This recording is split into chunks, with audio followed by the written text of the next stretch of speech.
Direct from Austin. You're listening to the Alex Jones Broadcasting Network.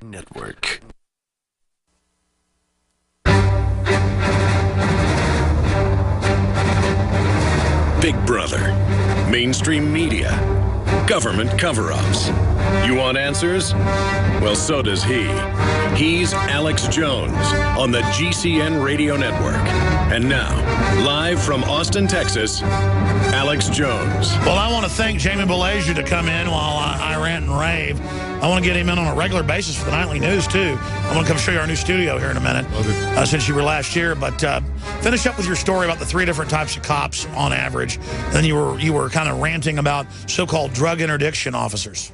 You know, in cadet class, I looked around and it's almost like you can see the little puppy who's got their tongue dripping and wagging their tail everywhere, and they just want to impress somebody. That's the kind that will run after these rude, brutal cops and do their bidding and be trained by them. It's almost like, Igor to Dr. Frankenstein. Then you've got your guys who have an idea of what's going on. They know how to survive. They know how to make it with the department. They're going to do their job, but they're not going to go overboard and be ugly to the citizens. And then there seemed to be a lower percentage of us that actually went out of our way to help people out. There was more compassion, but you have to balance that with the supervisors wanting you to bring in revenue, wanting to bring in the tickets, the arrest.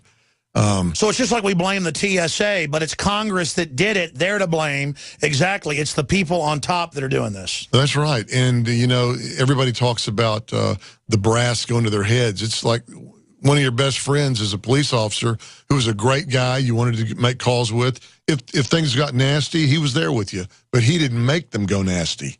But then put some sergeant stripes on him, and all of a sudden he became just like the jerk sergeant he used to complain about. And yet the cool sergeants, the cool lieutenants, they've got to really watch their P's and Q's because those other guys are watching them to snitch on them or get them in trouble anytime they can.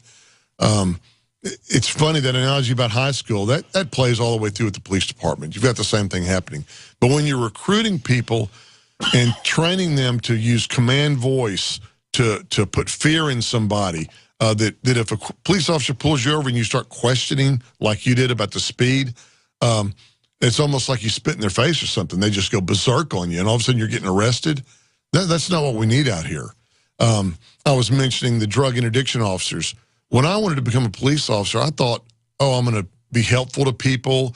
When people are having emergencies and they call 911, I'll come running. I'll be like a hero kind of a guy. Instead, a drug interdiction officer has one purpose. That's to seize assets, drugs. But you know what? They even changed the directional enforcement of the laws on these interdiction officers. They don't want them catching the drugs going one direction. They want them catching the money going back towards the border.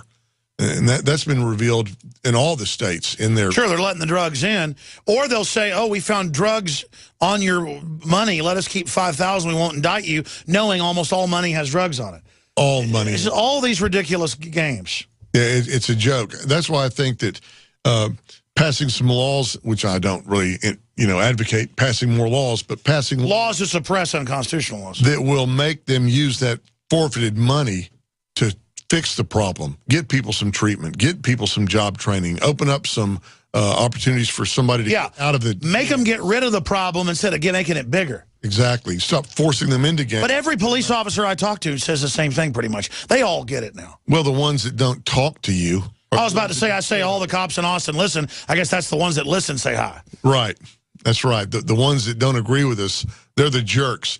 They're waiting to see us have a defective taillight so they can pull us over and shoot us with a taser.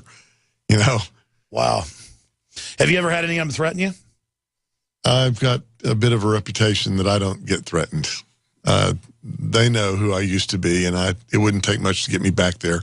I try to be a reasonable person, but I won't let anybody brutalize me or push me around. I can always pass polygraph.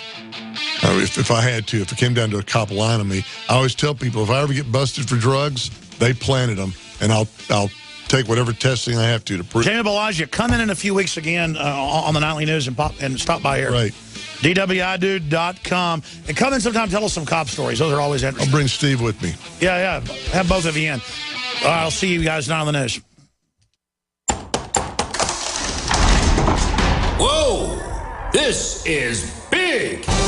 By popular demand, the Freeze Dry Guys giant factory authorized sale has been extended. Now through August. And prepare per million. And what has been dubbed the survival silver